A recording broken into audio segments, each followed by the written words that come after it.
তোমারে মাফ করতে চাই। সোমবারের রোজা আমার বন্ধুর মাধ্যমে রাখাইলাম, তোমারও উৎসাহ দিলাম, তোমারে মাফ করতে চাই। বৃহস্পতিবার দিবাগত রাতে, জুমার রাতে তোমারে মাফ করতে চাই।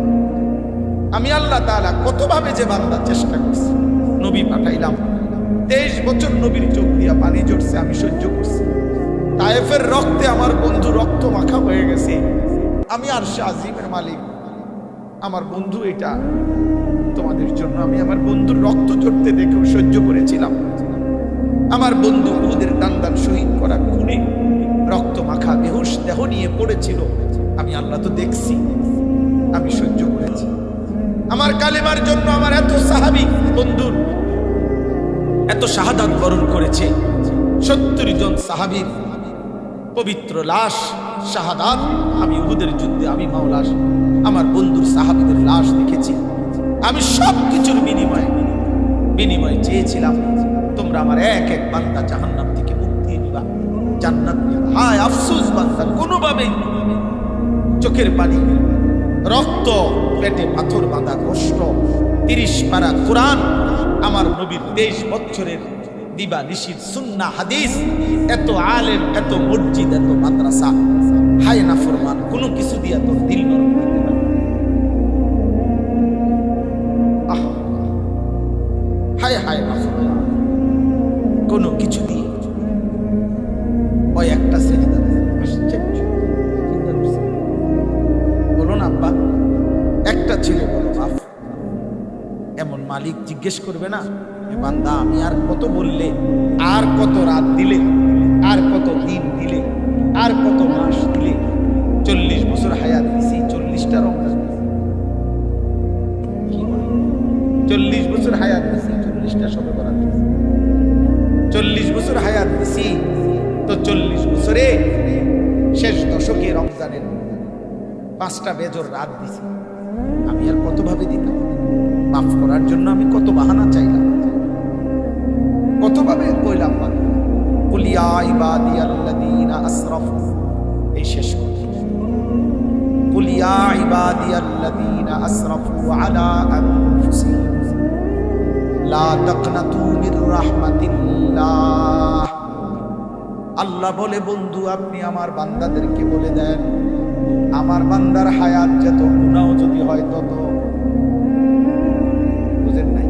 মনে করেন আমার বয়স 45 এখন রানী, আমি 1981 সালে জন্ম নিয়েছি, 45 বছর আমার না বয়স। তো ধরে নেন আমার 45 বছরের যত ঘন্টা হবে, আমার 45 বছর হিসাব করলে একটা ঘন্টা বাইরে হবি না, ঘন্টা হিসাব করলে, মিনিট হিসাব করলে, সেকেন্ড হিসাব করলে, এই আমার হায়াতের যত ঘন্টা, যত মিনিট, যত সেকেন্ড, গুনাহ এত মিনিট, এত ঘন্টা, এত সেকেন্ড। মানে 45 বছরের হায়াতে 1 সেকেন্ড কোনো নেকি নাই, সেজদা নাই, আল্লাহর গোলামি নাই, একটা বার আল্লাহ এই ডাকটাও দেয় নাই। এমন যদি নাফরমান, মানে অজেদুর গুনাহ কি অদ্দুর আসরাফু আলা আনফুসিহিম। আল্লাহ তাআলা বলেন বন্ধু আমার এমন বান্দা যার জীবনে একটা নেকি নাই, একটা ভালো কাজ নাই, একবার আমাকে ডাকে নাই, ঈমানও নাই, কালেমাও নাই, সব কিচ্ছু নাই, আপনি তাকেও বলেন যেন সেও নিরাশ না হয়, অন্য কোনো দিকে না যায়, পরে বলেন আমার কাছে আসতে, আমি ওয়াদা দিলাম আপনার কাছে আমি তারেও মাফ করব। কুল ইয়া ইবাদিয়াল্লাযীনা আসরাফু আলা আনফুসিহিম লা তাকনাতু মির রাহমাতিল্লাহ। আল্লাহর রহমত থেকে নিরাশ হইও না বান্দা।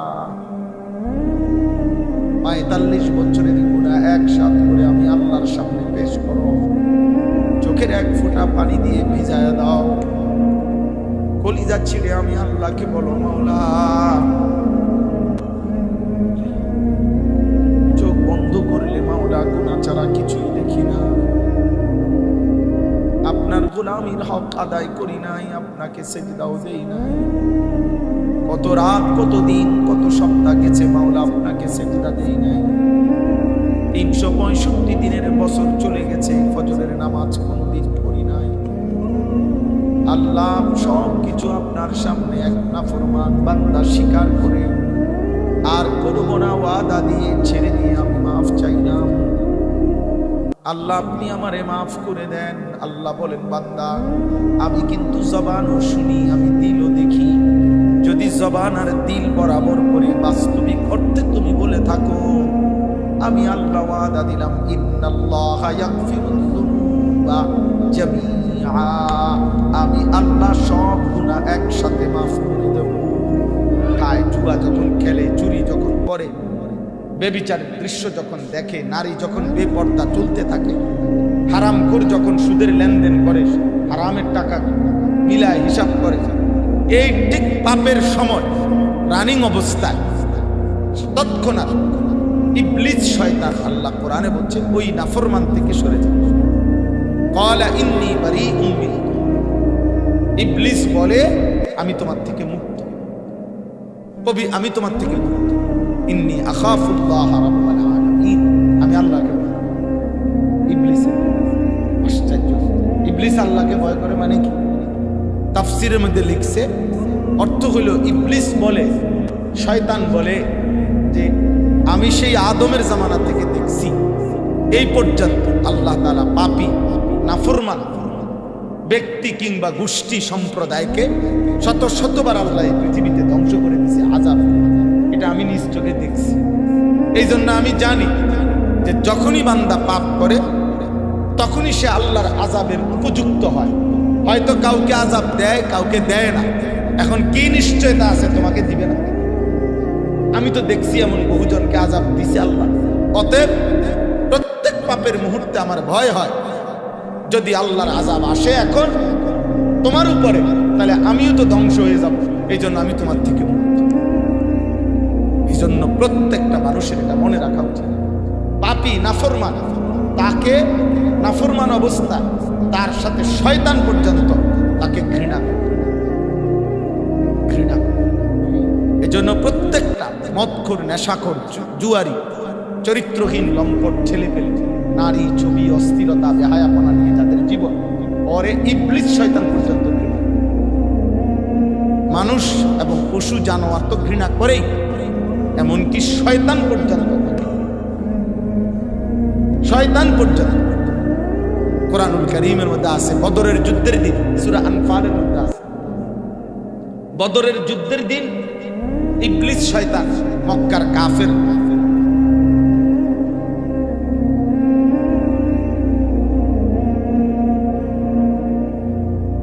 মুসলমানদের এই হিম্মতে নাই।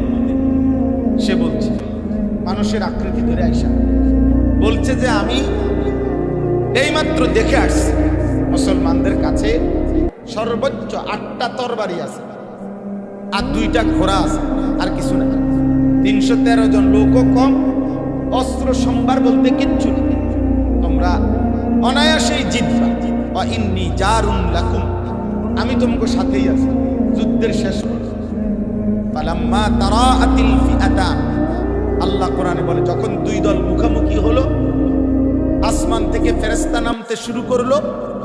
ইমানদার মুসলমান আর ফেরেশতারা যখন একযোগে এই বেঈমানদের উপরে আক্রমণ শুরু করলো, নাকাসা আলা আকিবাইহি, শয়তান তৎক্ষণাৎ তাদের থেকে সঙ্গ ছেড়ে সরে। কোরআন শরীফের আয়াত, সরাসরি আয়াত, সরে গেছে, সরে গেছে। এবং এই কথাটাই, সেই মেয়ে কথাটাই বলছে যে ইন্নী আরা মা লা তারাউনা ইন্নী আখাফ। ইবলিস বলতেছে যে হে কাফেররা, তোমরা তো দেখো না, আমি দেখতেছি ফেরেশতা নামতেছে, আর আমি আল্লাহকে ভয় করি। আল্লাহর আযাব যদি চূড়ান্ত তোমাদের সকলকে ধ্বংস করে দেয়, তো আমাকেও ধ্বংস। এই জন্য বললাম আর কি, প্রথম কথা এটা, মন্দ সঙ্গী এক মানুষের জীবনের সবচেয়ে বড় অভিশাপ। বহু যুবক কিশোর, কেউ মায়ের পেট থেকে, 4 বছরের বাচ্চা তখন ছিল, অনেক ফুট ফুটেছে। 6 বছরের বাচ্চা ছিল, মায়ের আদরে। হাজার, আমার 4 বছরের বাচ্চা, শতবার বাচ্চা, শতবার বাচ্চা আদর পাইছে, আদর করি। এখনো আমারে বলছে, আব্বু আমি ছোট্ট মুসল্লা দিয়া, হ্যাঁ হিজাব পরে আব্বু আমি নামাজ পড়তেছি, দোয়া করতেছি, এমনি এমনি যাই বুঝছে সে। তার বয়স 4 বছর। তাহলে ছোট্ট 4 বছরের বাচ্চা, 6 বছরের বাচ্চা, অবুঝ বাচ্চা, সে মদখোর হয়ে বড় হয় নাই, নেশাখোর হয়ে বড় হয়। মায়ের পেটে, মায়ের কোলে, মায়ের আদরে এই বাচ্চা মোবাইলে অস্থির ছবি দেখে না, উলঙ্গ নাচ গান দেখে না, এই চুল বেঈমানের মতো রাখে না। কিন্তু বন্ধু নামের কোন অসৎ সঙ্গী এবং মোবাইলের এই অসৎ সঙ্গ আজকে একদিন সময়ের ব্যবধানে 16 বছর 18 বছরের একটা ছেলেকে আল্লাহ ভুলায় দিয়েছে আখেরাত। ও জানে না তার আল্লাহ কে, তার সৃষ্টিকর্তা কে। ও জানে না সে মুসলমান, কিভাবে চলা উচিত, কিভাবে খাওয়া উচিত, কিভাবে নিজের লিবাস পোশাক। ও মনে করছে গোটা পৃথিবীর সমস্ত সৌন্দর্য, হাসি, আনন্দ, উল্লাস ইউরোপ। অথচ পৃথিবীর সবচেয়ে জঘন্য, নিকৃষ্ট, চরিত্রহীন, লম্পট সব একেবারে নিকৃষ্ট। মানবতা, ভদ্রতা, মনুষ্যত্ব এক জাররা ওই বেঈমানদের কাছে। এই বেঈমানদের কিচ্ছু নাই। কতগুলো মেশিন আর যন্ত্রপাতি, কতগুলো উপকরণ আধুনিক। এই ছাড়া আরে দোস্ত, মেশিনে না অনেক গতি, মোবাইলের না অনেক গতি, আখলাকের গতি, প্রযুক্তি না অনেক আধুনিক, বিমানে না অনেক দ্রুত গতি, গাড়ি না অনেক দ্রুত গতি, রাস্তা না অনেক মসৃণ, বিল্ডিং এ না অনেক মজবুত, কিন্তু মানুষের আখলাক এই কয়েকদিনে যেটা তোলপাড় সারা পৃথিবী। গত 30 জানুয়ারিতে পৃথিবী তোলপাড় করে ফেলছে আমেরিকার একটি জঘন্য, বিভৎস, ভয়ঙ্কর, নিকৃষ্ট এক মানুষ, জেফ্রি অ্যাপস্টেইন। এই নাফরমান এক জঘন্য মানুষ, যে এক বিশাল বড় দ্বীপের মধ্যে প্রমোদ ভবন রিসোর্ট তৈরি করে পৃথিবীর সমস্ত নামি দামি ব্যক্তিদেরকে নিয়ে সেখানে বছরের পর বছর অশ্লীলতা, যৌন নিপীড়ন এবং এত জঘন্য, এত নিকৃষ্ট যে মানবতার ইতিহাসে, পৃথিবীর ইতিহাসে সৃষ্টির শুরু থেকেই পর্যন্ত মনে হয় মানুষ এত জঘন্য, এত চরিত্রহীন, এত লম্পট হতে পারে। এমন জঘন্য অনেকে এটা জানে না। তা তো দেখবা কোত্থেকে, তোমরা তো দেখবা শুধু বেঈমান তোমাদেরকে যে চাকচিক্যময় ছবি দিয়ে দিছে আর চুল আর ফ্যাশন দিয়ে দিছে। তোমরা পাগল, কিসের শবে বরাত, কিসের রমজান, কিসের শবে বরাত, কিসের জুমা, কিসের রোজা। আমার সন্তানের কথা হলো আমার জীবনে একটাই, আমি ভাই আমার কিছু সম্পর্ক সে। আফসোসের বিষয়, দুর্ভাগ্যের বিষয়, দুর্ভাগ্যের বিষয়। অনেক ছেলে, এখনো অনেক ছেলে চেহারা দেখে বোঝা যাইতেছে আজকের মতো এত বড় ফজিলতপূর্ণ একটা দিন রাত, কিন্তু নাফরমানের চেহারা দেখে বোঝা যায় এক ওয়াক্ত নামাজ পড়ে। আয় আয় মুসলমানের ঘরে মানুষ রূপী এত জান। আপনি দেখেন মানুষ, আমি দাঁড় করাই, আমি দাঁড় করাই,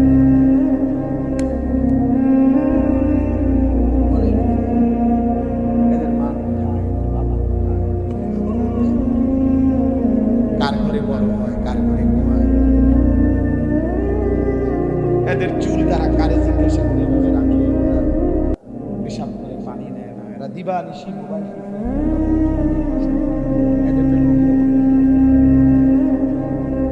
এদের জন্য কেউ দেখভাল করার কেউ নেই। বলেন আপনারা,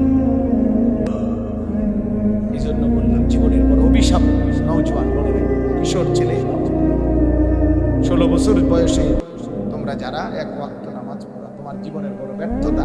তুমি একজন ভালো মানুষ, তোমার জীবনের সবচাইতে বড় ব্যর্থতা, দুর্ভাগ্য, বদনসিব, তোমার কপালে একজন অভিভাবক জোটে নাই যে তোমারে ধরে, যে যে তোমাকে আল্লাহ চিনাবে, যে তোমাকে মালিক চিনাবে, যে তোমাকে গোলামি চিনাবে, সৃষ্টিকর্তা চিনাবে, সেজদা বুঝাবে, যে তোমারে বুঝাবে যে সেজদার মধ্যেই ইমানের তৃপ্তি, সেজদার মধ্যেই মুসলমানের তৃপ্তি। তোমরা খবর নিও, সভ্যতার দাবিদার, আধুনিকতার দাবিদার, ওদের অন্ধকার জীবন কত যখন, ওদের জীবন কত যখন। 10 লাখের চাইতে বেশি নথি এই বেঈমানের প্রকাশিত হয়েছে, যেখানে সারা পৃথিবীর এলিট, একেবারে রাষ্ট্রনায়ক থেকে শুরু করে শাহজাদা, বাদশাহজাদা, সারা পৃথিবীর সম্পদশালীদের যারা যারা তার রিসোর্ট এবং তার সেই প্রমোদ ভবনে যৌন লিপ্সা চরিতার্থ করেছে, যখন এমন মানুষের নাম আসছে যে মানুষরা এই ইউরোপিয়ান জীবন্ত নারীর উপরে জিনা, ব্যভিচার, অপকর্ম করে ওই নারী, ওই মেয়ে আবার জবাই করে রান্না করে মানুষ।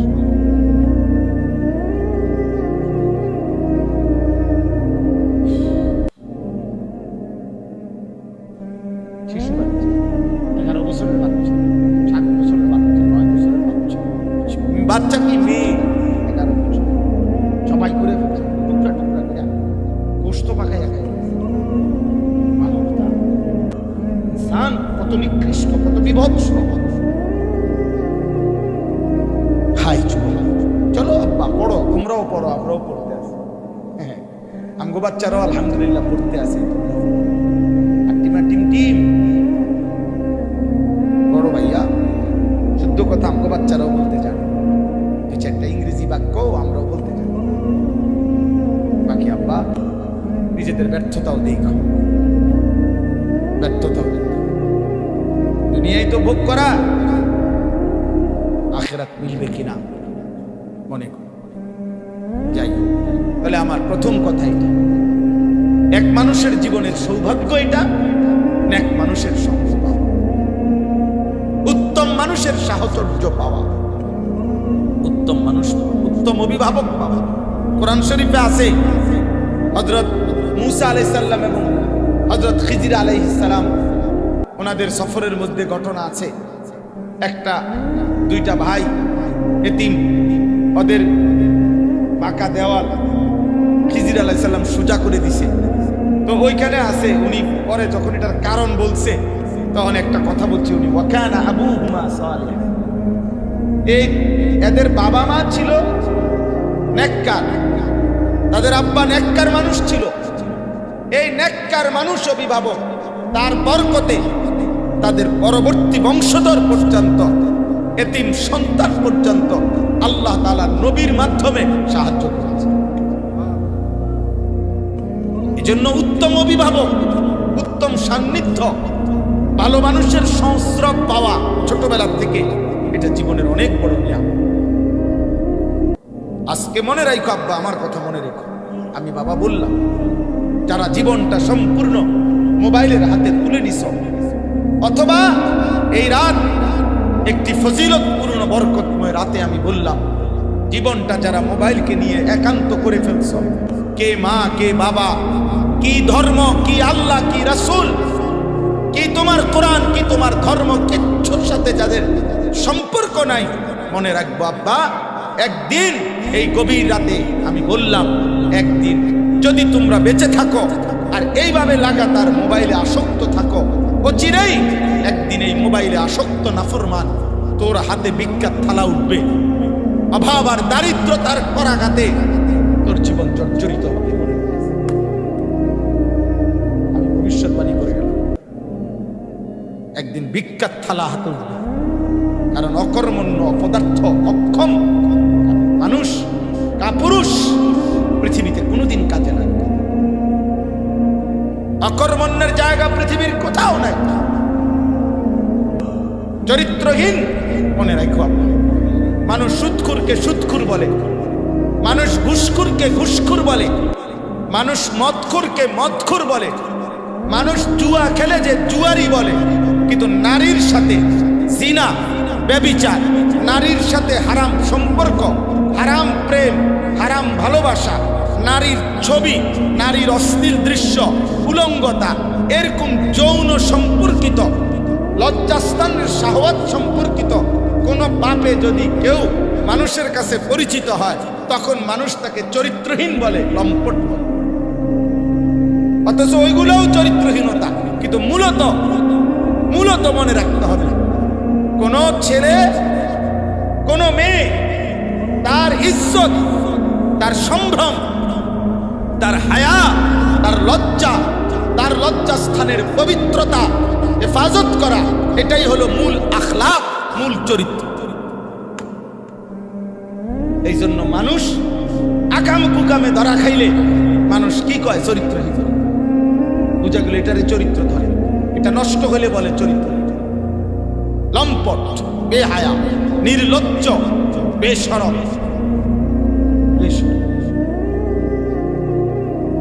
আর আমরা সেই ছোটবেলায় পড়ছি যে সম্পদ হারাইলে কিছুই হারায় না, স্বাস্থ্য হারাইলে কিছুটা হারায়, কিন্তু চরিত্র হারাইলে এভরিথিং লস্ট, সবই হারায়। হৃদয়ে যে অসৎ, একাকিত্বে যে অসৎ, তুমি প্রকাশ্য অসৎ। মনে রাখবে, রাসূলুল্লাহ সাল্লাল্লাহু আলাইহি সাল্লাম বলেছেন, একাকিত্বের গুনাহ মহান আল্লাহ তাআলা দিনের আলোতে ভাসায় দেয় মানুষের চেহারায়। এই জন্য মানুষ দেখলেই বুঝে। আমি তো দাঁড় করাইতে না, তোমরা যারা যারা নামাজ পড়ো না আমার কও, আমি দাঁড় করাই না। বেনামাজি বেয়াদব তো চিনাই, হ্যাঁ আমি দেখাই, আমার দায়িত্ব দাও, চ্যালেঞ্জ করো।